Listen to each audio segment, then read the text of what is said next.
dapat kembali menyapa para pendengar dalam episode kali ini.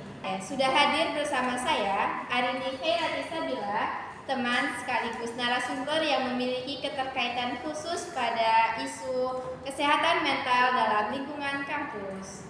Halo Kak Arini, apa kabar? Alhamdulillah kabar aku baik. Sebelumnya izinkan aku untuk memperkenalkan diri. Nama aku Arini Khairati Sabila, mahasiswa psikologi pada tahun angkatan 2024. Sebelumnya aku senang sekali bisa berbincang bersama pada kali ini dan juga di podcast EduTalk tentunya. Senang sekali kamu dapat bergabung dan meluangkan waktunya di sini bersama kami. Mungkin sebelum kita masuk ke inti bahasan, boleh ceritakan sedikit kenapa kamu tertarik gitu pada isu kesehatan mental, terutama di dalam dunia pendidikan. Boleh.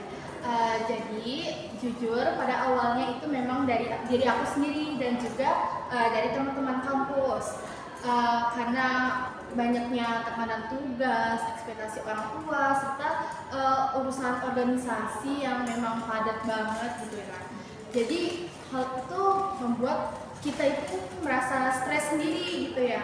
Dari situ aku nih tahu kalau masih banyak banget mahasiswa yang memiliki masalah yang serupa tentang kesehatan mental tersebut. Dari hal itu aku mau belajar lebih dalam lagi dan juga pastinya ingin membuat para mahasiswa itu bisa menyelesaikan masalah mereka sendiri mengenai kesehatan mental tersebut. Wah, itu sih sangat sesuai ya sama kondisi pada saat ini gitu, lingkungan yang menuntut mahasiswanya untuk aktif dalam belajar gitu. Kalau dari sudut pandang kamu sendiri, seberapa penting sih kesehatan mental dalam proses belajar? Benar Kak, hal itu sangat penting karena kesehatan mental yang baik itu dapat membantu seseorang menjadi lebih fokus, terus juga dapat membuat mereka berpikir lebih jernih dan pastinya membuat mereka ini memiliki motivasi untuk belajar. Karena kalau mereka memiliki kondisi kesehatan mental yang buruk, misalnya seperti mereka memiliki gangguan kecemasan atau mungkin mereka merasa stres yang berlebihan atau mungkin gangguan kesehatan mental lainnya, itu dapat berpengaruh kepada performa akademik mereka dan pastinya juga berpengaruh dengan relasi sosial mereka. Iya, banyak yang berpikir kalau misalkan kesehatan mental itu hal yang sepele gitu, padahal faktanya itu sangat berdampak dan serius ya. Nah, buat para pendengar yang mungkin masih ada yang menduduki bangku sekolah ataupun kuliah, ada nggak sih Kak tips sederhana untuk mereka dalam menjaga kesehatan mental? Jadi ada beberapa tips dari aku buat para pelajar yang masih berada di bangku sekolah dan juga mahasiswa seperti aku sendiri. Jadi yang pertama itu adalah jangan ragu untuk bercerita kepada teman dekat atau mungkin orang yang lebih dewasa dari kita seperti orang tua mungkin ya. Karena kita ini pasti membutuhkan orang lain gitu ya.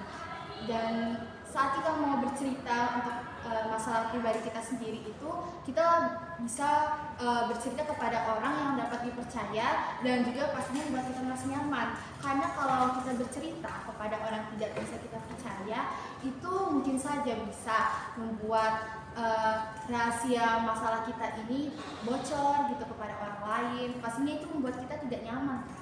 Jadi sangat penting untuk kita menceritakan masalah kita ini dengan orang yang terdekat, ternyaman, dan juga pastinya dapat dipercaya.